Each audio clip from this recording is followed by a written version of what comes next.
Panel, we think that war is one of the greatest human tragedies it's possible to experience, insofar as we enormously reduce the amount of suffering caused by war and the number of people that are likely to die in conflict. I think we can very proudly stand behind this motion. I'm going to give you two arguments today. Firstly, about how we just save substantially more lives, and secondly, about how this reduces the likelihood of future conflict. Firstly, I think that replacing all soldiers with autonomous robots would save an enormous amount of lives. And this is true because presumably all armies would be doing this. And so most wars would be fought between autonomous robots without the requirement to use human soldiers. And this is incredibly important because soldiers suffer enormous harms in warfare. They obviously are exposed to a huge risk to their lives. And it's not just them that suffer, but also their family members that are at risk of losing, parents, siblings, children, people that they care very deeply about. I think that the trauma that results from any one soldier's death is enormous. Furthermore, though, they're also exposed to enormous risk of injury, things like physical injuries that could prevent them from ever being able to find another job or from looking at themselves in the mirror without remembering the trauma of the conflict that they fought in, but also psychological injuries, huge amounts of PTSD and other psychological harms resulting from the experience of being constantly exposed to death, of being living in fear of the enemy, of having to fight and kill other people and watching civilians suffer and die. I think insofar as we avoid all of these harms to individual soldiers, I think we're pretty clearly winning this round. And note that it's not just about the tangible positive benefits to the individuals that fight in wars themselves, but also to society broadly, insofar as the state no longer has to provide things like services for veterans that are unable to work and healthcare to deal with a lot of the huge physical harms that come from this. I think that this is also a clear win. Secondly, though, I think we also save civilian lives because civilian casualties are decreased when you have autonomous robots fighting in these conflicts that are more likely to be able to do things like identify what is a proper military target, what is an individual human, and not be clouded by things like emotion, anger, pain, or simply mistakes in training that I think human soldiers are susceptible and likely to be exposed to. Note that human soldiers are actually uniquely bad at these kinds of things, right? They forget their training all the time. They get scared, they abandon their comrades, which is detrimental to them, but also to everyone else in any unit or group that they're fighting with, insofar as they now risk exposing their colleagues to the enemy or putting them at risk. And they also just make mistakes. I think humans are quite fallible.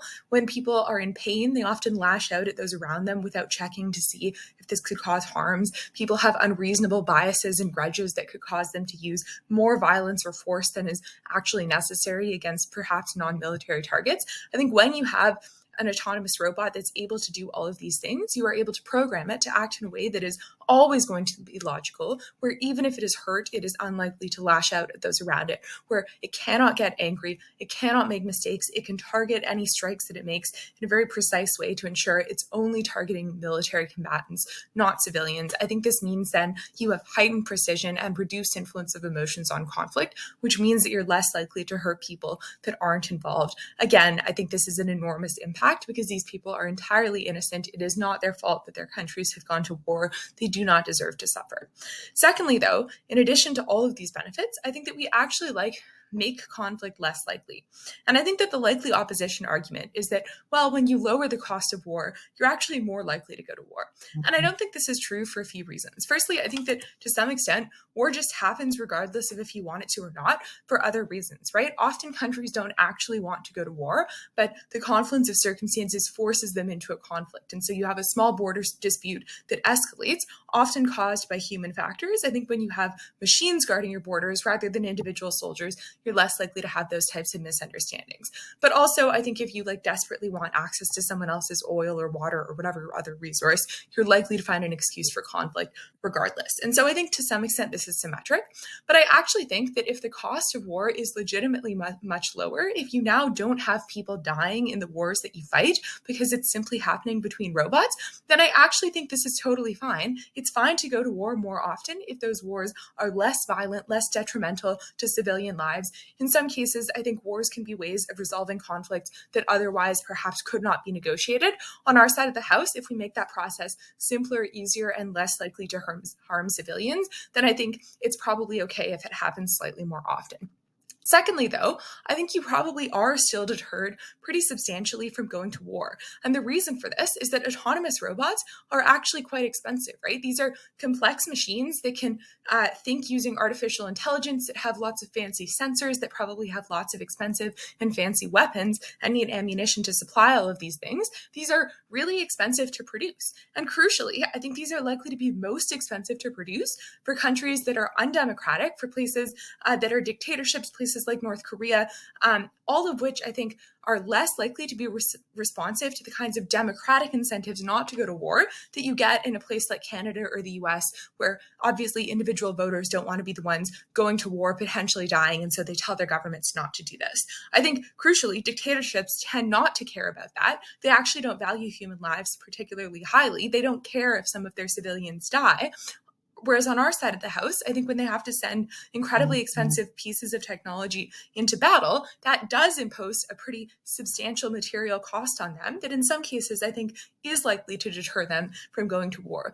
And so I think that you still have a pretty high financial cost of warfare, which is likely going to be pretty significant, especially for the countries that maybe don't care about the human cost. And for more democratic countries that maybe would care more about the human cost, I think the cost of war isn't actually the cost of the material. It's often not even the cost of the human lives that die. It's the cost of the trade that you lose out on when you have conflicts with other countries. And insofar as you still have that loss, if the US and China go to war, they cannot trade with each other and they both lose literally billions of dollars. I think they're unlikely to go to war regardless of the exact means. And so I think that on our side of the house, then, you actually just get fewer wars because not only do you deter the countries that are already deterred by democratic and trade incentives, you also deter the countries that don't care about those, but that do care about the economic consequences. Finally, though, in some cases, I think that if both sides are using autonomous robots, it's actually much more possible to predict the end result of war, to know the same way that if you play chess with a computer, you know the computer is going to win, or you can have two computers play against each other and very quickly come to a resolution. I think you can just play your AIs against each other in a virtual space and find out who would ultimately win the war. In some cases, I think it's possible to use this mechanism to resolve conflicts without ever actually escalating it in the physical sense on the spaces that I'm incredibly proud to propose.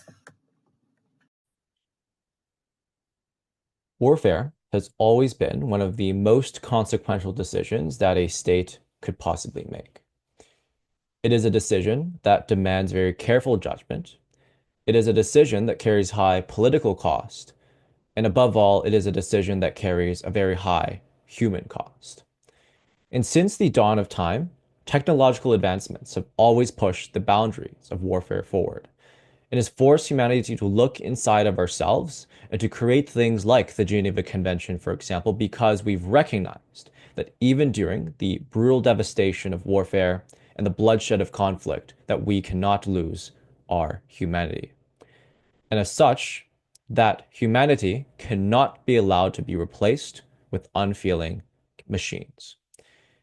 And this debate, notably, is not about whether humans are perfect in the context of war. We recognize on government that it is obviously the case that humans are capable of very devastating atrocities. But what this debate is about is what happens to the very structure and logic of warfare when we remove human beings from the battlefield. And what we submit is that it is about what changes when governments can deploy force without political fallout, when proxy wars become easier to scale, and when battlefield decisions are made not by humans, but by code. The first thing that we would like to argue is that replacing soldiers with autonomous robots removes very key political and strategic frictions that are currently a check or restraint on military action, which makes war easier to start on their side of the house and more difficult to de-escalate. Because in the current military paradigm, the status quo, deploying troops requires very significant amounts of political and human capital, right? Leaders have to justify the decision to both political bodies and to the public. And what this means is that human casualties carry very deep social weight, right? The media coverage of soldiers returning in body bags and caskets, the grief of families and the long-term cost of veterans care all factor into creating that national sentiment with respect to the popularity of a specific war. And in democracies, this creates voter pressure against prolonged or unjustified wars. And in authoritarian states, even the threat of domestic instability from mounting casualties can also curb aggression. But also importantly, deploying human soldiers have significant logistical delays, right? Mobilization takes time. Supply chains have to be established and training cycles have to be established. And these natural bottlenecks slow the pace of escalation and allow for time for things like diplomacy, for negotiation, for public outcry to intervene. And even in war, things like exhaustion, morale, psychological tolls on the soldiers, for example, serve as informal breaks on unlimited aggression. And this is different, notably, then, to the world that opposition is advocating for. Because in a scenario where armies are composed entirely of autonomous machines, all of these friction points disappear because they are inherent to being human in the first place, right? A state could deploy, for example, military force in opposition without endangering any of its own citizens. And this lowers the political cost of war dramatically because there are no more body bags on their side of the house, which means no more national mourning on their side. There's no more need for veterans' healthcare on their side, and there's no long-term mental health tolls amongst returning soldiers. And the public become desensitized to the idea of a bloodless war on their side, and they become more apathetic, they become more disengaged, and governments, as a result, gain a freer hand to use force preemptively. They're able to use that more frequently, and they're able to use it all around the world. And what this then means is that under this kind of human-centric model in the status quo, the cost of war serves as a deterrent to that war taking place in the first place. And in that model on their side of the house, those deterrents actually vanish. The strategic threshold for initiating military action is lowered, and these incentives for restraint are significantly weakened. And once conflicts begin as well, there are no obvious incentives to stop. So not only is it the case that war becomes easier to start and easier to conduct, but also harder to de-escalate on their side of the house as well. And what this means on their side is that they have a significant increase in the total number and the duration of wars, which leads to more destruction, which leads to more economic collapse and more long-term geopolitical instability. And now let us say, for example, the opposition wants to argue that the idea of having autonomous robots being your soldiers means that at the very least you reduce the amount of short-term human casualties with respect to the war itself, because obviously you're not deploying your own civilians to fight that war at all. And that's a good thing because they might argue that war is inevitable. There's a couple of responses to this. The first is that war is not necessarily inevitable. And this is laid out in the previous analysis about why de-escalation is a lot easier on our side of the house. But also the fact that war is much less likely to be engaged in on our side. But even if that is true, and we accept that this is a benefit that accrues to the opposition side, we would contend that the actual suffering and casualties of warfare is nonetheless the same, if not higher, on their side of the house. Because even though it is true, for example, that that the aggressing state that's choosing to use these specific types of technologies are no longer going to have to suffer the consequences of sending their own civilians to soldiers to battle. What's different is that in the status quo, contemporary conflict doesn't look like those mass scale wars like World War II anymore. It's not like this is going to look like an episode of Star Wars where all the drones are shooting at each other. This looks like, for example, the conflict zones in places like Syria, like Yemen, like Libya, or even pre-2022 Ukraine, right? Where major powers don't fight each other anymore directly, but instead they sponsor things like local actors in the form of proxy wars, militias, insurgents, weak and falling governments, right? And they do this by supplying weapons, by supplying funding, intelligence, training, those kinds of things.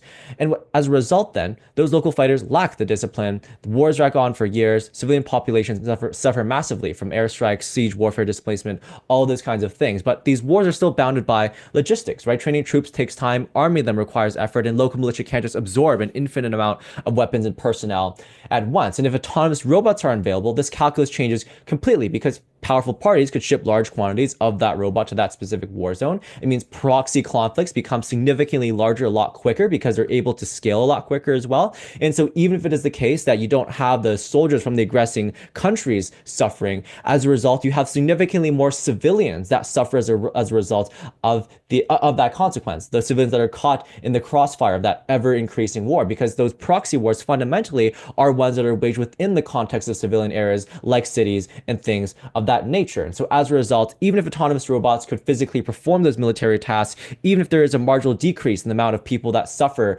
because you're no longer sending humans specifically to war, we argue that this increases the cost of war, it increases the duration of war, but most importantly, it alienates us from the most important aspects of our own humanity when conducting warfare in the first place. Proud to propose.